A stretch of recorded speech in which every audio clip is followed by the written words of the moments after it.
Hello, welcome, dear Ahamkara, a Siberian shaman who I had the pleasure to meet in the summer of 2018 when I've been on the trip with, I think, 8 or 9 other people together with you on a bus trip to the sacred mountain Beluga, and also stopping on many different other sacred sites like the 7 Caracol seas, for example, and Patrick Ruth's, like on holy stones at, I think, Kalbatash site. Kalbatash, yeah. Oh yeah, thank you. So that's how I had the pleasure to meet you, and I'm very looking forward to speak to you in more detail, especially in those uncertain times of the coronavirus, which are affecting the whole world at the moment, and where I think it's going to be very valuable to share some of your Siberian shaman wisdom. Welcome. Okay, thank you, Erika. Nice also to see you. Thank you for inviting me for this interview, for this talk. And yeah, I'm agree with you. This is a special time of big transformation. And yeah, we are in that transformation right now. And yeah, I'm open for your questions. Well, you just mentioned transformation. I think that describes it quite well. Would you tell us more how you experience this transformation, or give us some tips how to deal in these highly transformative times? In my vision, transformation is just part of life of each person and each spirit, you can say. And to be in transformation, it's always a discomfort, or sometimes more than the discomfort, sometimes even some sufferings and heavy things. But a result of any transformation is always good, yeah? That's how we see it. We see transformation is not comfortable, not nice, but at the end is always good. And we all need it, and all our way of living and being on the planet of the Earth need this transformation. I mean, it's in a global way, but of course every person have your own personal process in that big process. And my advice for people who feel that transformation, who have some discomfort or sufferings, number one, don't be panic, and be quiet in your energy, and observe for what happened, observe for the possibilities, observe for things what's going on, and not be panic, and not rising your fear and fear of other people. This is the most important, I think, for this time. And to use that chance to be with the family, with the people what you like, what you love, and find the connection with the nature. If you have some nature around, and with animals, I think it's a good, also good to do right now. That's my vision of that time. So it's mainly staying out of the fear and going out in the nature and stay connected to love and to family and stay positive. Yeah, because is there anything else? Is there anything else what we can do? Yeah, then everyone can do and use this time for learning something new, for example, to go on for some new messages, information. I would definitely recommend people to read the books of Anastasia, for example. I'm a fan of these books, and not only books, but the messages that is there. Try to integrate this also in my life and my way of living. And from the books what I read the last all my life, I would say there's one of the best books, actually, for me is the best. And yeah, a lot of advice people can find there, and a lot of like visions. And also you can learn something new, anything new, it's good, because transformation is about to let go of the old and get something new. And that's what my vision is, like to learn to see what you can get more from other people, from courses, books, different people to share, to talk. Also, in my opinion, this time good uh, for uniting the energy, because often negativity or stress or problems, they unite people. And if I look at the people, how people become healers or shamans, often something happened in their life, something really bad or destructive or heavy, and that's brought them to that path. That's what I told before, like every transformation didn't have a positive part, and I'm sure this one too. When you are in the process of transformation, it's difficult to see, because main focus going to the point of suffering or discomfort, and for that point, of course, better to consciously move your focus to learn something new or enjoy the nature and what I already said too, and also try to see the future. It's also difficult, but step by step, it's getting more and more clear, the future. You say the future is becoming more clear. Can you elaborate on that? When we're going through transformation, I am talking about that every moment when you go deep to the transformation, after a while, the future start open. I mean, the future, why that transformation was needed, and what exactly it's giving to us. And for some people, it's already clear, for some not. And that's what we can share with each other. Try to see positive in each transformation, and that's positive. Is, I mean, that's what the future brings.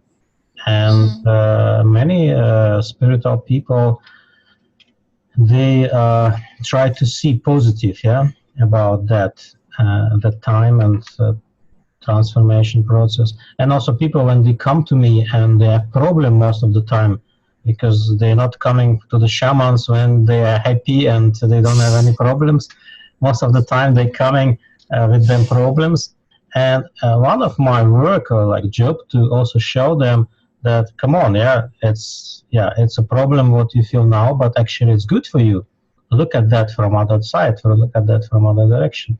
And that's what is my advice too for everyone. It doesn't matter, it's your personal transformation or it's your like a global transformation. Look at the positive of it, and that's give a lot of like eye opening, opening for what happened. That's true. And is there anything in particular about the Siberian shamanism and its medicine that you would like to share with us?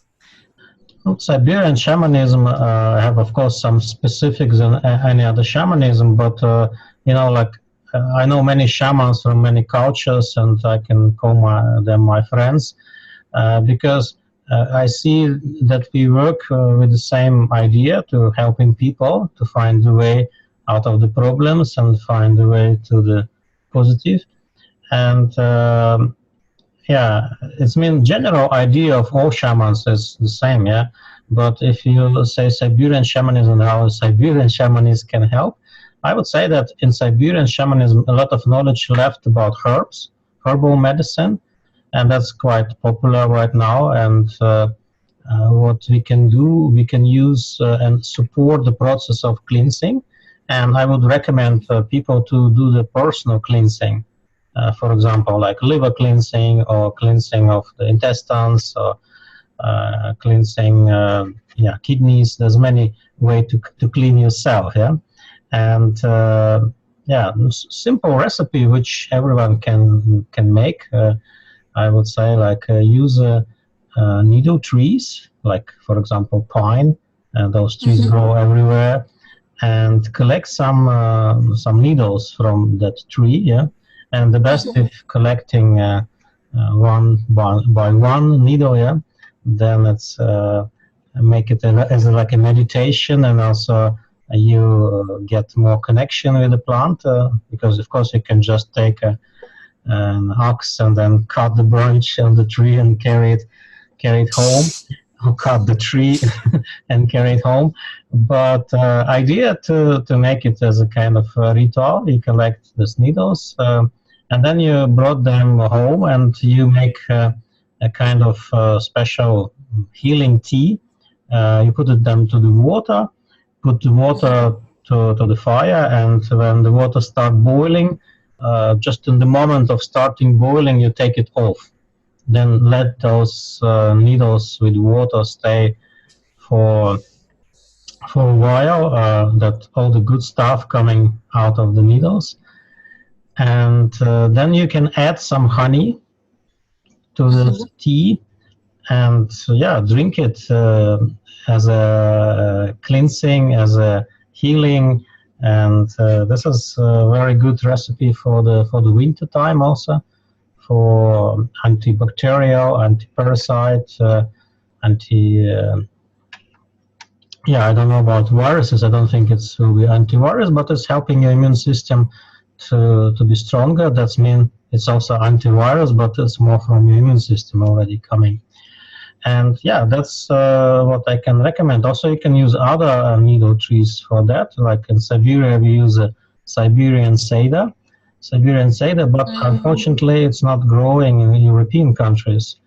There is other types of cedar grow, but not the Siberian cedar, because it needs a cold climate, and a special kind of bacteria which is living on the soil.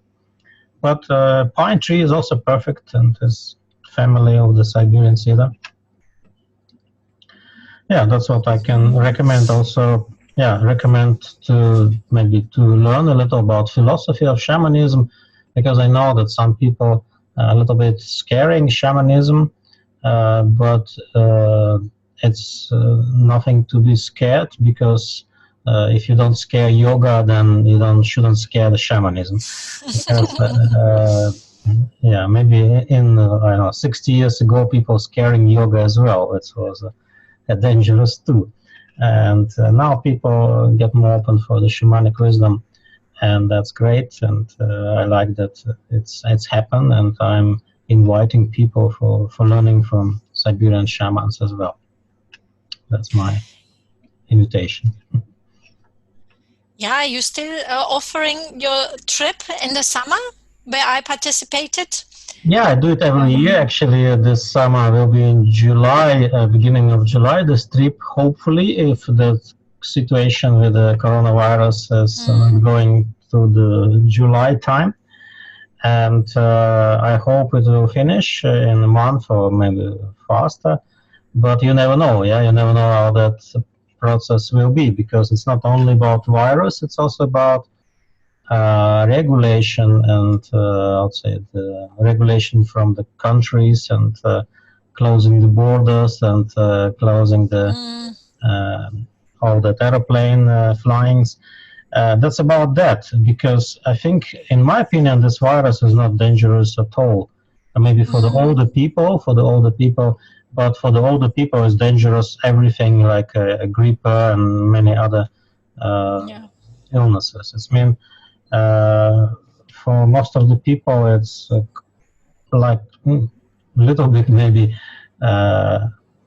like a flu or something, and you can just get it through, I'll say, immune system get to know this virus, and then you're safe, and that's my vision. But also, I think some organization, you can say, or people, or the countries, they use that for the reason to, for the financial, economical reason, and because economy, like a bubble, was growing last, I don't know how many years, 50 years, and that's not natural. It cannot be like that, and now this bubble should go down, get smaller. And I think it's a great opportunity to use that virus as influence the economy of the world. But it's my personal vision, and I think it's have a sense if you look what's going on, because we not react like this about other viruses. I mean, the government. Exactly. And so much information, so much things, but yeah, that's, I think, is just over the, I'll say, necessary, and let's have a intention, I think, behind. But okay, it is as it is. We have to be and try to survive and be in that time. But I'm not worried about this thing at all. Only about the I'll say, connections. Like now, I'm not allowed to travel to Europe, for example.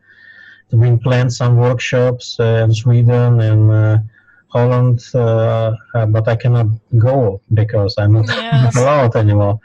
And yeah, even now I came back from Europe a week ago, and now I have to sit in quarantine for 2 weeks. Yeah, not allowed to go out. And it's the same here as well. It's like in Germany. Yeah. And yeah, in Russia we don't have it so much, but still it exists, and people try to prevent. I think it's okay. Yeah, we have to respect the rules and not break them, but also not panic. Just be, what I already say, in harmony. Find a way to enjoy life and find positive in that. Yeah. Staying always positive in that, because this transformation can also just bring something better. As we have now seen, the nature can now recover more, and people can have more time to learn something new, or just being in the stillness and quietness can also be very positive for people. And for you, you're also offering your course of Siberian healing online. Yeah, exactly. So that's people have got the opportunity to learn borderless. Yeah. Can you tell us more about that? Yeah, it was a long time ago. I have that vision that I cannot travel everywhere, and some people ask me from America, Canada, can we also learn from you somehow in a distance? And for me, it was like out of my comfort zone, because I never did it before, that online stuff, and we always do face-to-face, my teachings, my healings. But yeah, it was for me also a process of development of taking something that is not comfortable. And yeah, I make this course up, many lessons, 1 year education, and it's going very deep. And already 2 groups is finished, 1 year already passed, and very nice feedbacks from the people. Very nice kind of also seeing what they do. Like I have some people in the course who have been in problems, them personal problems. And at the end of the course, they already become healers, and they start healing people, opening them on, I'll say, healing room, and start, yeah, to be successful healers.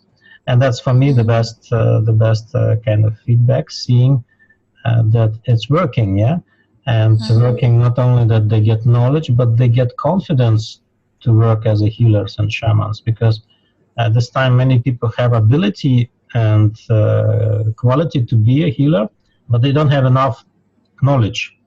They intuitively try to find a way, but if they receive like a basic knowledge about the dream world, about shamanism, they get more confidence what they do and what happened with them and with their patients. Because sometimes you see someone get in trance, and it looks sometimes not nice when someone in trance, because this person out of consciousness, and it's very scaring for people who don't know what it is. But if you know what it is, you just relax. Okay, trance, yeah, you let it be nice. A person get to travel and coming back, and then share a beautiful story. Like I have working in France, border France, Switzerland, and there was a man who organized some workshop for me. He get in trance during one of the ceremonies, and the ceremony was not so long, like about 10-15 minutes, And in this 10-15 minutes, he get in trance, a really deep trance. And in this time, short time, he experienced to be a wolf from the moment of birth, like be a small wolf, yeah, baby wolf, and then to the old wolf, like a grandfather wolf. And he actually, in this 10-15 minutes, he experienced life of the wolf, completely, all life, you know. And when he come back, he say like, "Wow, yeah, what happened?" Yeah, and that kind of things happen with the people, and it's make me feel yeah, glad for them and happy that it's bring good results. And I even do sometimes also courses for free. Like right now, I do busy with a course of challenging your life. I mean, every day homework a little bit, some kind of stimulate people to do and making good habits for themselves, habits which make them life better. And yeah, it's also possible. People are welcome if they're interested to come for the long-term program for a year or short for a couple of weeks training, and yeah, have some also short rituals as well. That's So we will write all the links where the people can contact you and find out more information. Yeah, I can send you a link. Underneath this video. So yeah, exactly. Like at the end, I can send you those links, and then you can place them under the video. That's true. What interests me personally a lot, as you know, are the Anastasia books and the Anastasia Kind domains, because I also visited with your help an Anastasia Kind domain in 2018 as well, where I continued to learn more about the sacred embroidery like I do my clothing. And you live on an Anastasia Kind domain. I'm live only in summertime, and because it's a new, we call it a village, Anastasia village, or you can say every family have like family land in this village. But because most of the people is not ready to live there in the winter, some people build small houses which you can use more for summer time, like a summer house. And people coming to work with the land, to clean the land, to preparing, to dream for the future. And I think it's a slow process, and it's not easy to do it fast. And I think it's also good that it's not so fast, like step by step. And on that place, I also organize my healing center, which I call Živo. Živo is a name of the place. It's in Russian. If from Russian languages, you can translate like life, life energy, life force, I can say. And this is in the middle of the nature, around a lot of forest. We have lakes, we have rivers, small rivers, and yeah, beautiful. And I have some people who already been there 3 times, 3 years, and they plan to come again. It's incredible nature, incredible nature. If you look first opinion, you see like normal birches and normal trees. Doesn't look something very special, like in Altai, for example, beautiful mountains and nature also. There, everything look very simple, normal. But when you live there for a few days, I mean that village where we live in the summer, you feel a very, very special spirit, very special energy. And I describe it like a healing energy for people. And that's why some people coming for healing there. And actually I made this place especially for heal some chronic illnesses, because when I'm traveling in Europe, people come to me, but mostly they can come for 1 or 2 hours, yeah. And that's not enough to fix some serious chronic things. But when they come to my place, then, yeah, if they need to stay for 3-4 weeks, for example, then you can even heal like asthma, or you can stop develop like MS illness, you know, like serious chronic things can be fixed. Not all of them can fix completely, but at least you can stop the growing of that illness. Depends of what it is, depends of age, depends how much people can offer for healing themselves, because it's not like in a hospital, you come, you bring your body to the hospital, give your body to the doctors and say, okay, this is my body, you have to fix it. And that's how people see most of the time about healing. They say, I pay insurance, exist doctors, and they have to fix my body, like a garage and the car. But actually, it doesn't work like this with our body. Responsibility anyway on your shoulders, and the doctors or shamans or healers, they try to help you, and they can do the best. But without your intention, without your offers, it doesn't work. That means I ask from people also to follow some rules. For example, with food. For example, with some perception, thinking, and I try to heal people in a different levels. Level of body, level of emotions, level of thoughts, and level of beliefs even. That's the most difficult level, subconsciousness level. Beautiful place. I really invite people to come. I don't invite very much people because it's more that my family living there with me, and we try to do it kind of not too big, not like a big business, something. More people which know me, they come and ask, can I come? And I say, yeah, okay, come. I don't advertise that so much in media or something, just only share with the people what I know. And and if people need help, I always say, you're welcome. Okay, so if you like, then we can also include the information about the Shivo. That's what I say. I don't have it in internet or somehow. I have only in my website a little that exists, and that's it. But if people are interested, they just ask me personally, and then already you can put my email that they can mail me and ask if they're interested to come to the place. Okay, thank you. And what else interests me a lot is because we have done a lot of ceremonies in Siberia when we traveled with you around the 4 deities in Siberian shamanism, which are, if I got it right, Tengri, Erlik, Umai, who is very dear to me.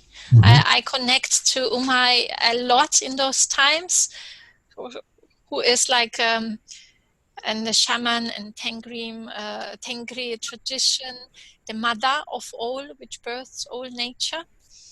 And there was a 4th one, Erlik? Ulgin. Yes, would you tell us more about those 4 deities? We call them 4 big spirits, 4 big spirits from Altai tradition. And we based all the philosophy of life about these 4 spirits. And if you shortly explain about them, that Ulgin, the one which you forget, is a spirit of the sky, a spirit of the future. And we say he is creating the future for us, but we're creating the future together. Like we asking, and he is making it, and we asking it by talking, by pronouncing something, by thinking about something, and that's the way to connect with the Ulgin. And we say, if you need something new, or you're looking to your plans, your dreams, your visions, you connect to the sky and Ulgin. This is the way to to get something new, to connect to the sky. Umai, you said the one which you really like and which you very connected, is have a female energy, Mother Earth energy. It's a spirit of nature, spirit of Mother Earth, and her quality is protection, give protection, and it's very resonate with the female energy, because every woman come to to take care of family or kids, and that's inside of like an instinct of the female instinct, and that's why I think every woman very connected with Umai.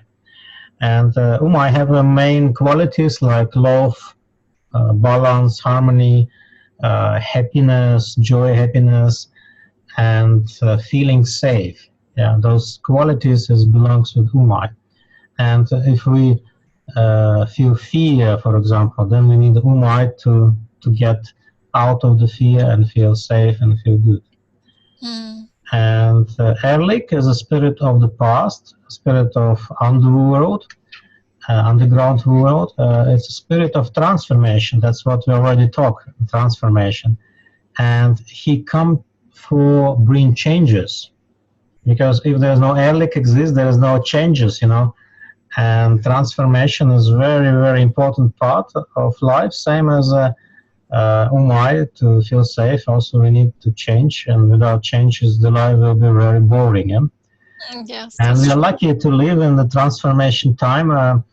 I don't know how it's in Europe, but when people live in my age, for example, in the Soviet Union, then the Soviet Union was collapsed. There was a huge transformation, and we went through it, and life get better.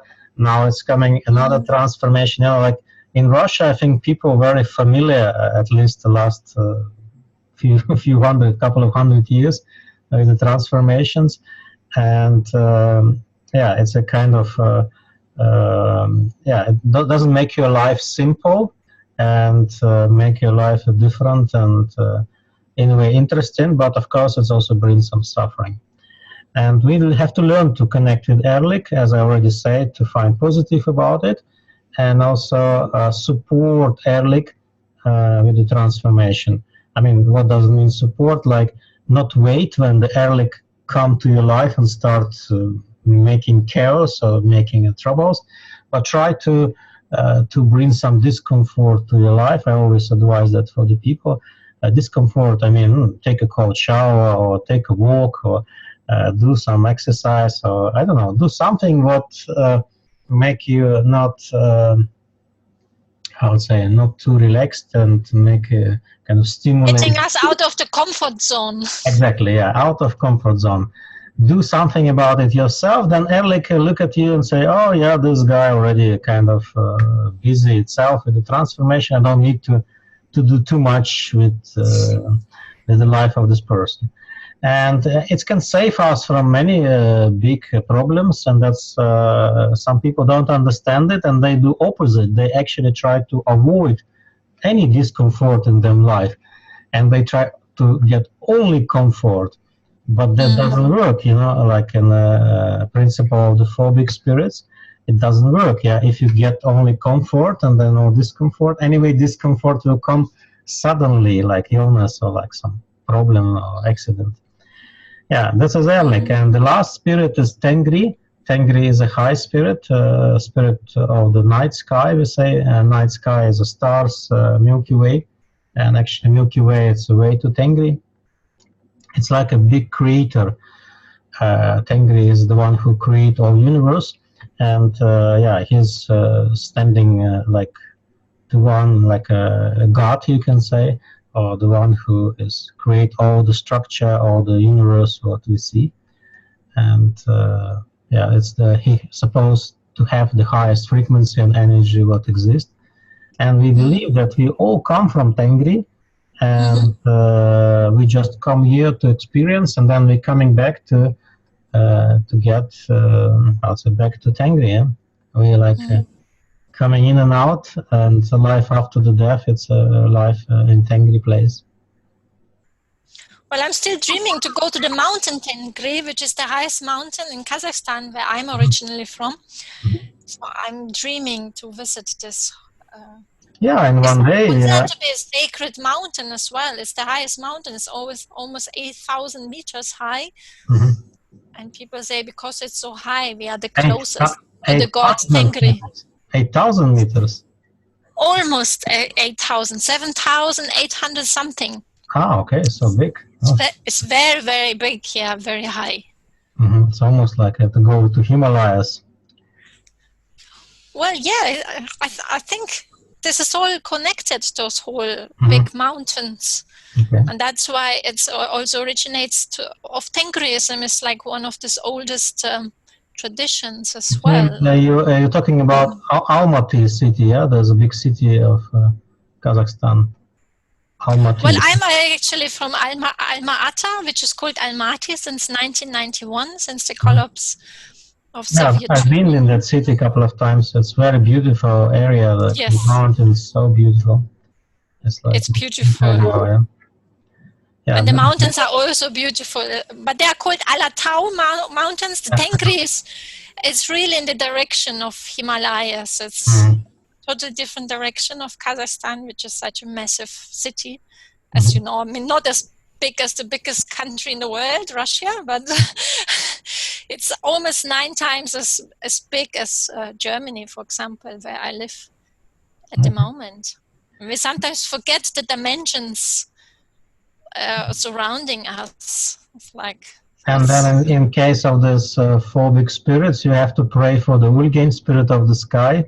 And I always tell, if you have a wish, you have to make like a wish book, because wishes need to be like manifested. Like you need to make them up. It's mean you need to write about them, or the best way to put an image. If you can painting, you painting that, or if you cannot painting like me, then better to find something on the internet and print it out and place it in your wish book, because spirits they don't understand so much our talking, like they understand more the images. And of course, when we are talking, we also imagine, like now we talk about mountains of Kazakhstan, and in my vision coming in my memory when I saw those beautiful mountains around the city. And I'm sure in your vision is also coming when you talk about these mountains, some picture of that mountains, maybe not very clear, but kind of in the background, you can sense that and feel that. yes, totally. And then I can place myself in the imaginary world.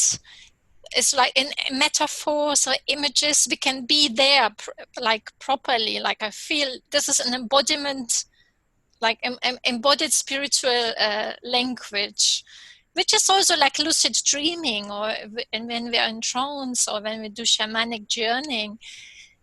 These images which come up is the language of the soul, and they're very real.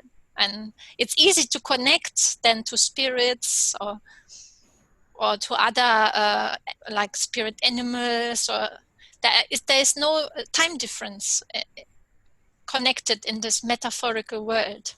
Yeah, sure. There's and the best way to connect and to ask for something and exchange, it's using imagination. Yeah, using the what we say images.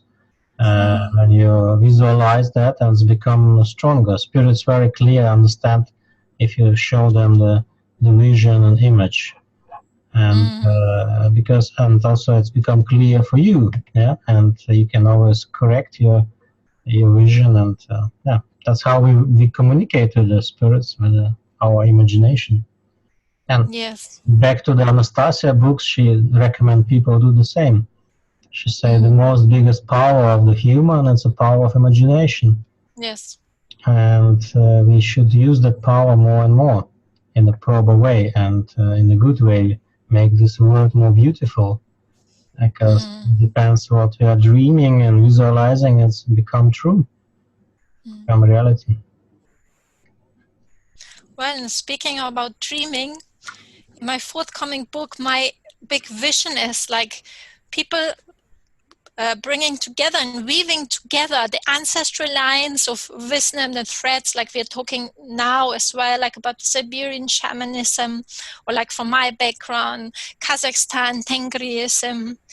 And my vision is to bringing together the ancestral threads and weaving them into this new humanity based like on what Anastasia also imagines, like based on love and compassion, and when we live in sync with nature and with our souls And how do you see this vision? I think it's now coming together because there are no limits. Like, we can talk now, we can connect with all different ancestors, spirits, and I feel it's a great opportunity to bringing together those different threads and weaving this new humanity. Yes, I agree that it's time for the new, and that's a transformation as a first step of that, because to get a new way of being and living, you need to let go of the old, yeah? And it's difficult, yeah, difficult to let go of the old, because many people are used to be with that, and not everyone easily want to go for the new. But also, I always tell people that we are passing the time of the fox, and time of the fox, it's a time of lie, time of manipulation, using each other, and this was a time till 2012, and it's a certain period of time when all the humanity been kind of lost, depressed, lost, and using each other a lot, and slavery, a time of slavery also. And now are we coming out of the time of the fox and coming from 2012, it's a time of the wolf. And the wolf time is actually be independent, be free, energy of the freedom. Also, wolf is cleaning I'll say the fox influence, and you can become more honest. Everyone become more honest, not immediately, slow process, but everyone can start feel lie now. For example, if somebody lie, it's so easy to recognize, but in the fox time it was difficult or almost impossible. It means now it's difficult to lie, and people who used to lie, for them is a big trouble for now, because they cannot lie anymore and they have to be honest, but they are not used to, and that's make kind of not feeling well. And also for other people, when you see television, you can see immediately, okay, now this is a lie, and you can laugh even about that. But some people still do that, you know. I mean, still do the lie, yeah, because they're not honest. And yeah, this is a good new time coming and new change coming. I'm sure it's a question of time, slowly, and all what happened now, it's also part of this big transformation. And Anastasia message, I think, is a big thing in that, and I think it's very much connecting with the new way of living. How people will live in, I don't know, 100, 200 years. It will be already more into reality, because there's no other way to survive if we live the same way.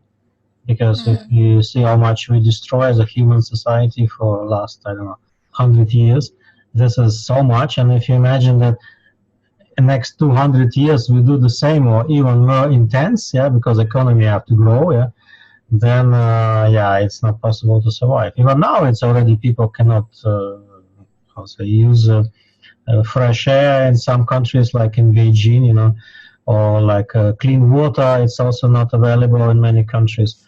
And yeah, in Siberia, we're lucky, we still have a lot of clean water, and you can drink from the nature. But in many countries, it's not possible anymore. It's like water, it's become expensive, and everything is more not clean, you know. Like, and that's why we need to use Anastasia ideas to survive, simply to survive, not just to enjoy nature, but it's a question of survival.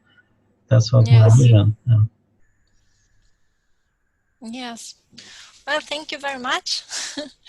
Can certainly recommend to anybody to read books. Like, for example, there's I'm not sure which band it is, but it's called The New Civilizations, which is very, I think, to the point of what is going on in the world nowadays. I think it's a good idea to read about that as well. Thank you very much for connecting today. Well, very nice talk. Yeah, I appreciate that you invite me and we talk in this time. And yeah, nice to see you healthy and look good, and looking forward also to see your book, which coming soon. Yeah, and Yes. yeah, that's nice that you also share with the people your vision and your kind of perception about life and things what's going on. Thank you. Thank you, Ahamkara.